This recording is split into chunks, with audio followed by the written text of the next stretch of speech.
Bismillahirrahmanirrahim. Assalamualaikum warahmatullahi wabarakatuh. Perkenalkan, nama saya Syifa As-Sahrah dengan NIM 20040751108 dari kelas BC93. Video ini bertujuan untuk memenuhi tugas mata kuliah Bahasa Indonesia dengan soal sebagai berikut.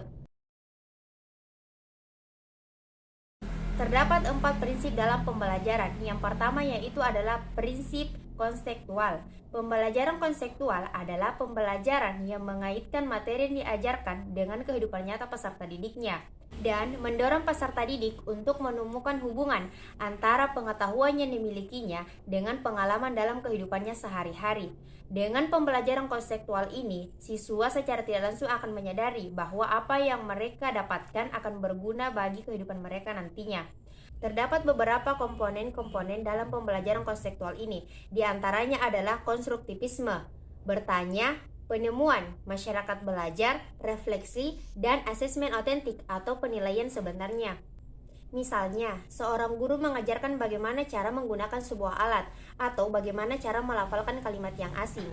Guru olahraga mengajarkan bagaimana cara melempar bola. Guru seni mengajarkan bagaimana cara memainkan alat musik dan lain-lain sebagainya.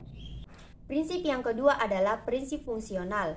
Prinsip fungsional pembelajaran bahasa pada hakikatnya sejalan dengan pendekatan komunitatif, mengisyaratkan bahwa guru bukanlah penguasa dalam kelas. Jadi, pembelajaran berasal dari multisumber, dari guru, siswa, dan lingkungan. Contohnya, selain guru yang memberikan pemahaman pembelajaran kepada peserta didik kemudian juga diberikan kesempatan untuk menyampaikan informasi apa yang mereka dapatkan dari kehidupannya sehari-hari yang berhubungan dengan pembelajaran. Prinsip yang ketiga adalah prinsip integratif. Prinsip integratif menyatakan bahwa bahasa adalah suatu sistem. Hal tersebut berarti suatu keseluruhan kegiatan yang satu dengan yang lainnya berkaitan untuk mencapai tujuan berbahasa, yaitu berkomunikasi. Misalnya, seorang guru yang mengajarkan keterampilan berbahasa dapat sekaligus mengajarkan bagaimana keterampilan menulis dan membaca. Yang terakhir atau yang keempat adalah prinsip apresiatif. Prinsip apresiatif berarti pembelajaran yang menyenangkan. Artinya, prinsip apresiatif ini tidak hanya ditetapkan pada pembelajaran yang berbau sastra, akan tetapi juga pembelajaran aspek lain seperti berbicara, mendengar, menulis, dan lain-lain sebagainya.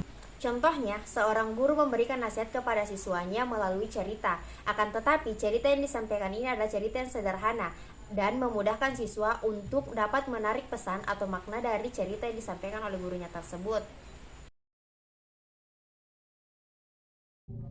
Karena pembelajaran berbahasa sebaiknya memang tidak terpisahkan dengan lingkungan sekitar, baik itu lingkungan fisik maupun lingkungan sosial budaya seorang anak.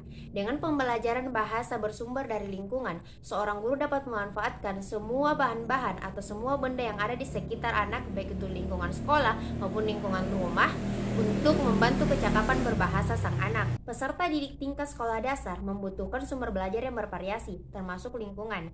Hal ini diharapkan agar belajarnya peserta didik lebih menyenangkan. Nah, belajar dengan sumber lingkungan ini tidak hanya bisa kita terapkan di ruang kelas, bisa juga dalam kelas. Dengan cara, sang guru harus kreatif membuat dinding-dinding di sekitar kelas itu berisikan teks-teks atau gambar-gambar yang dapat membantu siswa menambah pembenaran katanya. Itulah tadi penjelasan dari 2 soal yang diberikan. Sekian, terima kasih. Wassalamualaikum warahmatullahi wabarakatuh.